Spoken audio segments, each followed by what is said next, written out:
ururka Ganaane oo isagu xaruntiisa ay tahay wadanka Finland ayaa waxa uu qabtay shir caalami ah oo ay ka soo qayb galeen madax Soomaaliyeed aqoon-yahanin Soomaaliyeed oo ka kala yimid wadamada Ingiriiska, Canada iyo waliba Mareykanka. waxaana sidoo kale qayb ka ahaa hay'adaha dawladda Finland, qaybteeda waxbarashada iyo sidoo kale wasiirka horumarinta wadanka Finland. sidoo kale waxa kulankaasi goobjoog ka ahaa Garaad Maxamed Sheekh Maxamuud oo kamid ah garaadyada gobolka Gedo. haddaba ujeedada kulankani ayaa ahaa hawlihii waxbarasho ee u qabsoomay 17 sano ee uu ka waday degmada Eelcadde. Garaad Maxamed Sheekh Maxamuud iyo gudoomiyaha ururka Ganaane Aadan Cabdi Qarash ayaa soo koobaya warbixintii kulankaasi uu ku saabsanaa, waxaana warbixintoodii ka mid ahaa sida tan.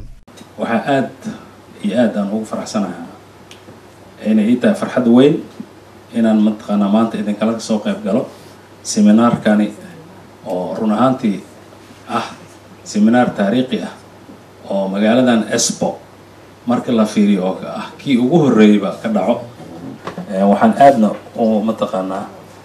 ugu mahadinayaa ama ugu gubaabinayaa martidii halkan ka soo qayb gashay ee ka kala yimid wadamada Mareykanka, Canada, Ingiriiska iyo Norway iyo waliba wadankeena Soomaaliya marti sharafta ka timid.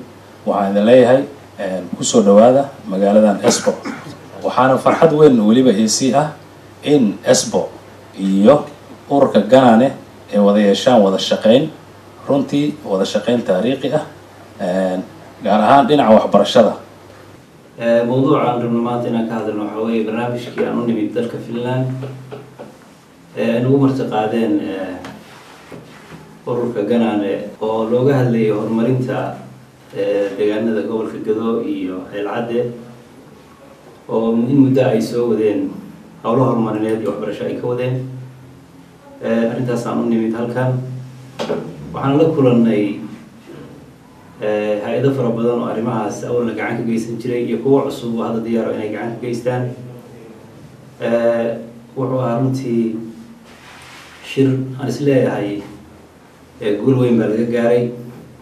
rajo weyn waxaan ka leenahay in mashaariicdii hore u socotay ay kuwa kale badan ku soo biiri doonaan guud ahaan gobolka iyo deegaanka Eelcadde oo walba ay horumarinta ka socotay. ujeedooyinkaas aan u nimid meesha waxaana ahayn wafdi ballaaran oo meelo kala duwan ka kala yimid. waxaan aad ugu mahadcelinaynaa ururka Ganaane RY ama Ganaane RY sidii ay shirkaas u soo abaabuleen iyo sidii ay noogu soo dhaweeyeen. magacayga waxaa la yiraahdaa Aadan Cabdi Qarash, waxaan ahay gudoomiyaha ururka Ganaane oo beeskiisa uu yahay wadanka Finland magaalada Helsinki. waxaa uu ururku casuumay ama uu qabtay shir ballaaran oo lagu qabtay wadanka Finland. shirkaas oo socday 3 bari. waxaa looga hadlay shirkaas arrimo badan oo kala duwan oo ku saabsan horumarintii gobolka Gedo, magaalada Eelcadde, qaasatan magaalada Eelcadde waxbarashadii gobolka laga waday, sidii lagu sii tayeyn lahaa, lagu sii ballaarin lahaa, lagu gaarsiin lahaa gobolka intiisa kale. barnaamijyadii muddada dheer oo 17 soo socdayna lagu sii ballaarin lahaa oo lagu sii tayeyn lahaa. ujeedada shirka sidaas uu ahaa.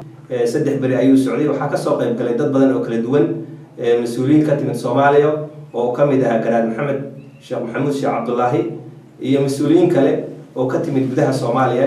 waxaa kaloo ka mid ah dad ka yimid North America sida Canada iyo America. waxaa kaloo ka mid UK iyo Europe inteeda badan, dad badan oo ka yimid.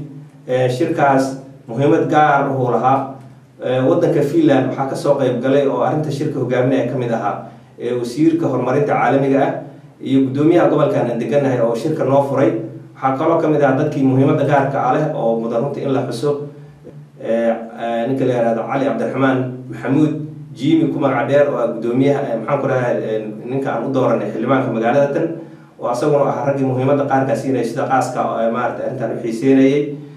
dawladaha wadankan aan deganahay hay'ado badan oo ka kala duwan baa ka soo qayb galay sida qaybaha waxbarashada, jaamacadaha ha ahaadeen kuwa caafimaadka iyo kuwa maxaan ku raadinay farsamada gacanta iyo hay'ado badan oo maartay kala duwan. guud ahaan shirkaasi aad iyo aad u wanaagsan oo ka soo qayb galay. waxaana insha Allah ta'ala rajaynaynaa barnaamijkii aan wadnay oo horey loo wadayna in la sii xoojiyo, mid kale oo maxaan ku raadinay cusubna la abuuro. sidaas ayaa maxaan ku raadinay aan soo joodinay dawladihii dadkii aan kala hadlayna way naga ballan qaadeen insha Allah ta'ala in arrimahaas wax badan ay naga qabtaan. kulankan caalamiga ah oo uu soo qabanqaabiyey ururka Ganane ayaa waxaa ka soo qayb galay hay'ado kala duwan oo ka socda dalka Finland iyadoo sidoo kale ay dawladda Finland ballan qaaday in ay garab istaagi doonto maxadka loogu talagalay barashada caafimaadka iyo farsamada ee laga hirgeliyay degmada Ceelcadde iyo sidoo kale guud ahaan mashaariicda uu ka wada ururka Ganane dhammaanba gobolka Gedo. محمد بشير أو محمد تلفزيون كعالمي Somali Journal Helsinki Finland.